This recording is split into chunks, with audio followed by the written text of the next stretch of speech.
This is a message to Tottenham. Why not? No. I am not doing that stupid, silly Arsenal-style trailer. This is more serious than that. But I will start with this. Go ahead, Eagles. Newcastle United, Bologna, Crystal Palace, and Harry Kane. All of these sides and personnel in the footballing world have something in common this season. They've all ended trophy droughts from nearly 100 years, 50 years, and forever. They've all put their curses and voodoo spells to one side. So, why not Tottenham? Why not Tottenham go out on Wednesday in Bilbao and defy the odds? You're the underdogs. You know what you have to do. It is the biggest game of the season. Tottenham facing Manchester United in the Europa League final. And this will be my final video ahead of that Europa League final. So, before we get into it, if you are new to the Sunny Talk Spurs YouTube channel and you've just discovered me, let me know in the comments down below. Are Tottenham going to win that Europa League final? Let me know, and just smash the likes, subscribe, hit the notification bell. My aim is to get to 10,000 subs by the end of the year. And if we can lift a trophy as well, what a year it will be. Because around nearly 80% of you watching this video right now are not subscribed. So it'd be lovely to welcome you on this Tottenham Hotspur journey. But yeah, this is my sort of raw preview video heading into this monumental fixture. As I say, I'll probably be just rambling on, talking about it for 10 to 15, maybe even 20 minutes or so, just previewing and thinking about how I see this game going. As I say, it's my final video, and those of you that you don't know, I'll add some context. So I'm not heading out to Bilbao. I, like many Spurs fans, are not going out there. A majority of Spurs fans are going out there. Some are watching in the stadium.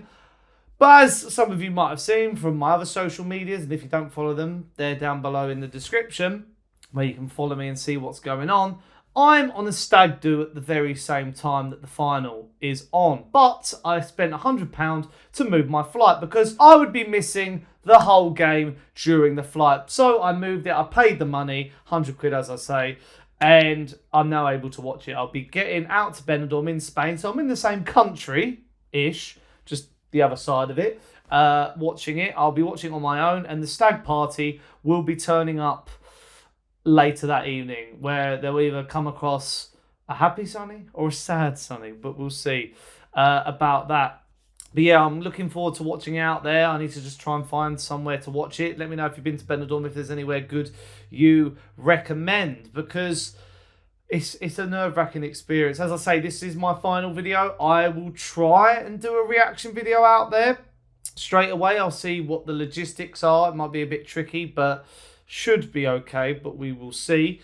But yeah, so heading into this one, there's a lot at stake, isn't there? It's just all going on. And I just wanted this video to really sort of preview, talk through what's happened this season when it's come to trophies. I think that's the key thing.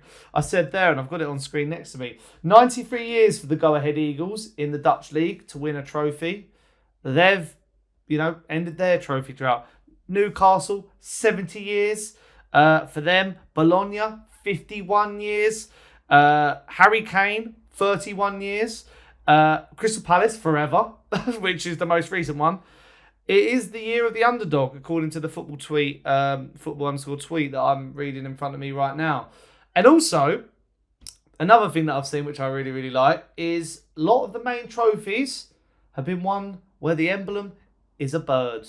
You have the liver bird or the liver bird for Liverpool. You have the magpie for Newcastle United. You have the eagles of Crystal Palace.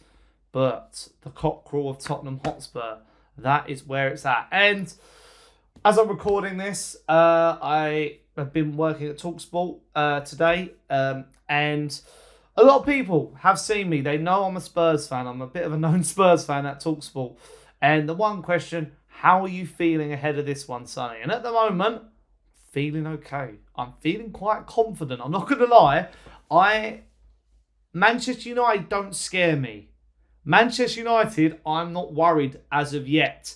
Because, as we've seen, and I think Friday night's fixtures are a perfect example of this, Tottenham have decided, heading into this one, even though we look at this right now, and I'll probably get onto this topic of Tottenham and Manchester United and their seasons, Manchester United are in worse a form than us, and that is saying something, because they're still playing quite strong teams, or they were up until this point playing quite strong teams in the Premier League, whereas Spurs have rotated fully since that Bodo Glimt game, and even before that Bodo Glimt game. But Manchester United still playing the likes of Bruno Fernandes. Some might say this is, logical, that, momentum, morale. But this Tottenham team seem to turn up and deliver when the full squad is fit.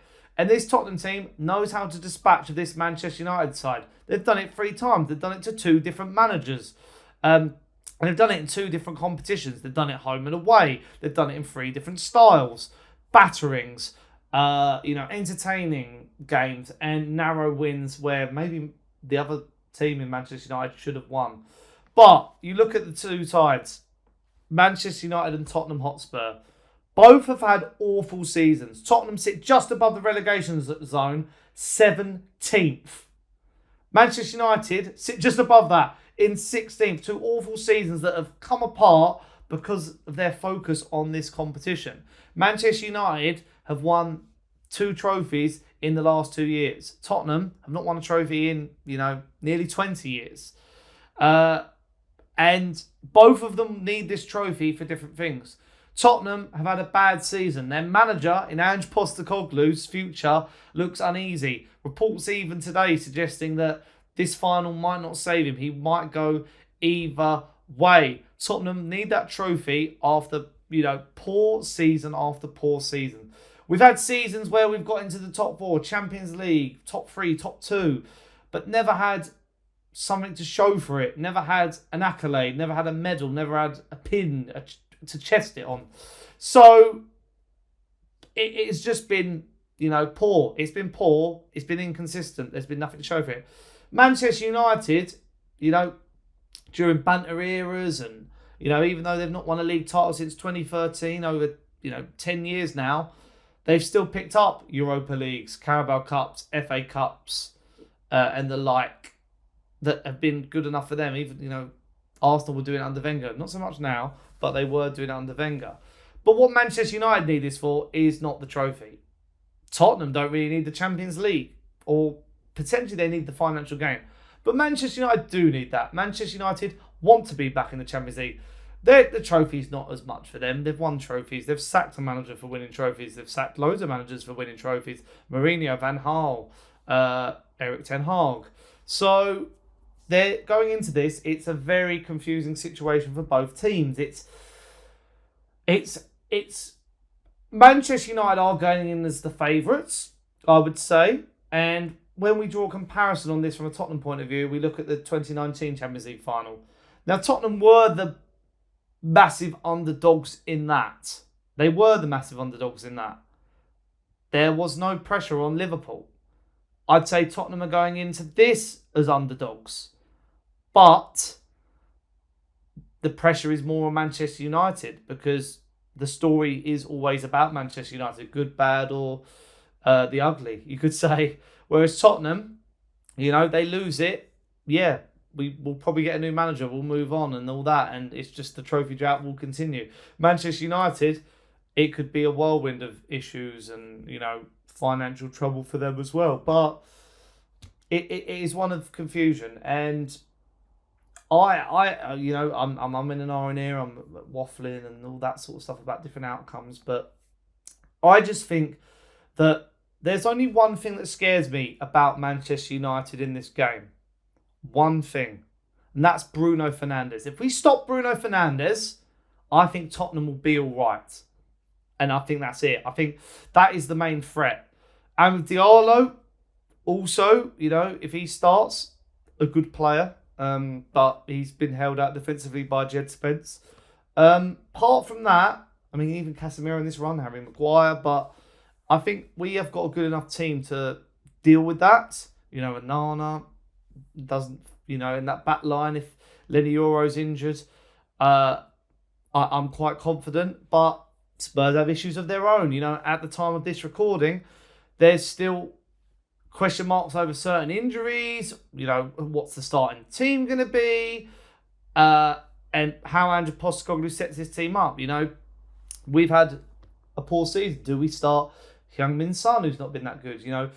Does Brennan Johnson start? Odobert, do we play a flat midfield three? Do we play a 4-2-3-1? It's very confusing, and I'm not going to do all speculation on this about starting lineups. That I just want to talk about my end of it, because I think my rough lineup would probably be, I'll do it anyway. Vicario, I'd probably go Porro, then I'd go Mickey, Van der Ven and Romero. I'd probably go Destiny Udogie, and then it's just so many question marks. I'd probably start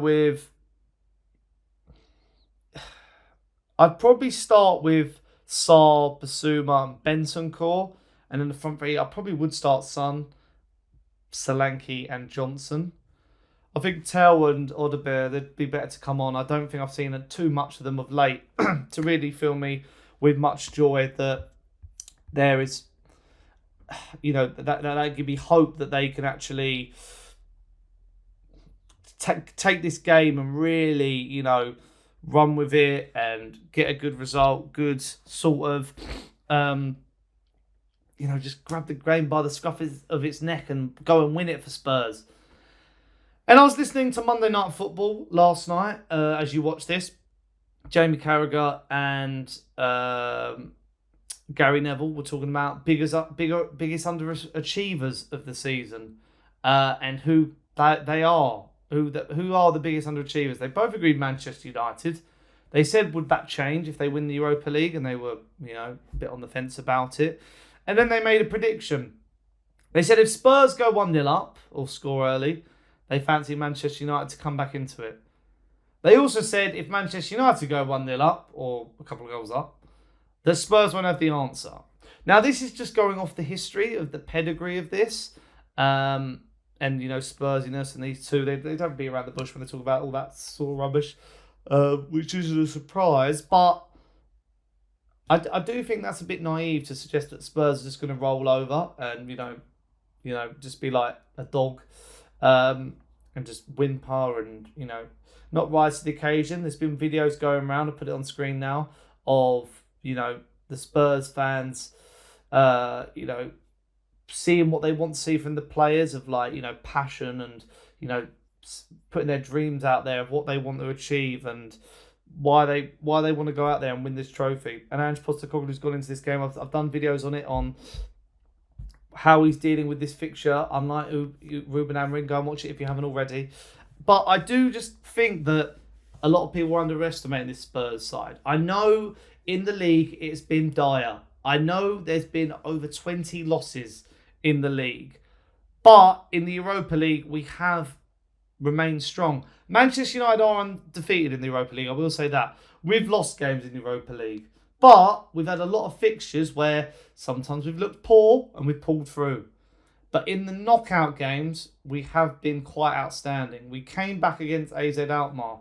We, defied the odds, I'd say, against Eintracht Frankfurt. We obliterated Bodo Glimt. And now Manchester United is the test in front of us.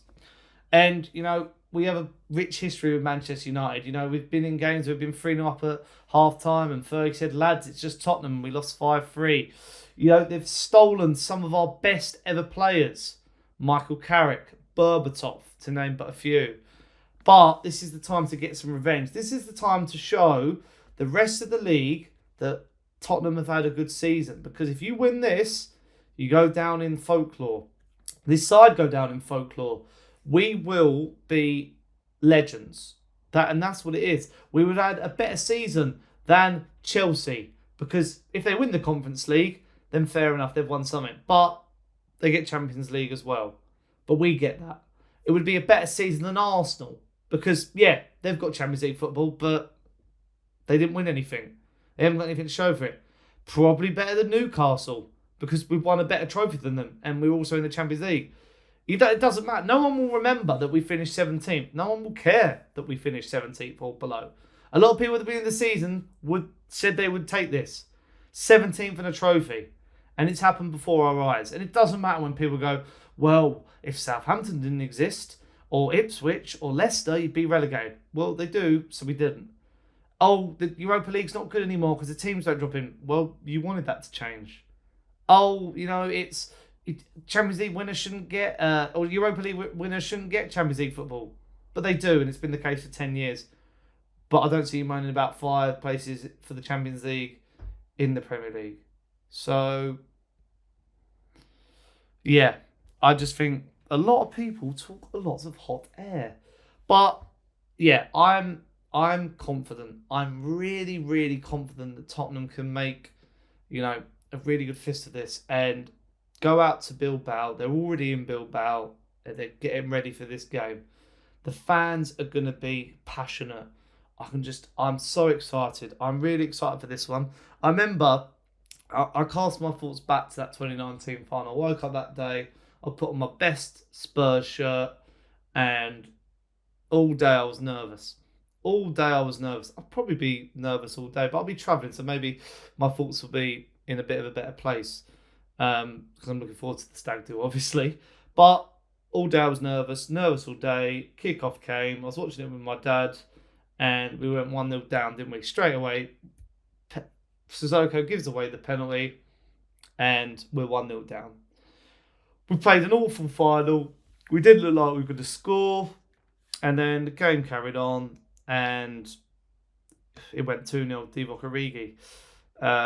And Harry Kane was rushed back because of injury. Lucas Moura, after his heroics, didn't get a chance. We had a poor midfield. Funny how it's all these storylines again. It's all about midfield again. A midfield of Harry Winks and Sissoko, and we just didn't have enough. I just don't want to see that again. And I hope from this Tottenham side, that this is fight, passion. What we didn't see, and one of the moments of the season which really turned me off Ange Postecoglou, was the week that we got knocked out to Liverpool in the second leg of the Carabao Cup semi-final and got knocked out of the FA Cup to Aston Villa. 2 awful displays, 2 lacklustre efforts. We've shown this season when we turn up, we can dominate, we can get goals. And we've defied the odds. We've gone out to Bodo rather, and got a result, kept a clean sheet. Went out to Frankfurt, kept a clean sheet.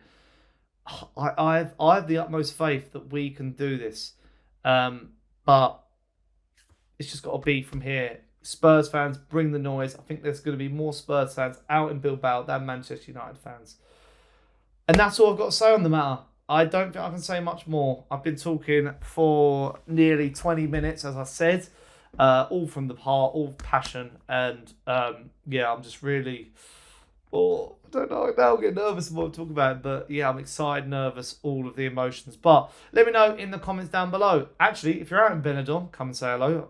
I doubt you will be, but we never know. Or I'll be in Gatwick. Come say hello to me there. I'll probably be wearing the Spurs shirt. I might put it on, actually. Let me know in the comments. Score predictions. How do you see this game going? Did you enjoy this video? A bit raw, a bit candid, but, I wanted to do something, and I just didn't want these fancy schmancy edits. I just wanted to get my point across. Leave your like, subscribe, hit the notification bell. As I say, we're on the road to 10k. But until next time, enjoy the game. I'll see you guys probably for a reaction. If I don't react to the game straight away, afterwards, I'll probably upload something the next day. But until next time, up the Spurs. I'll see you all on the other side. Love you all. Thanks for subscribing. See you guys soon. Ciao, ciao, ciao. Come on, you Spurs.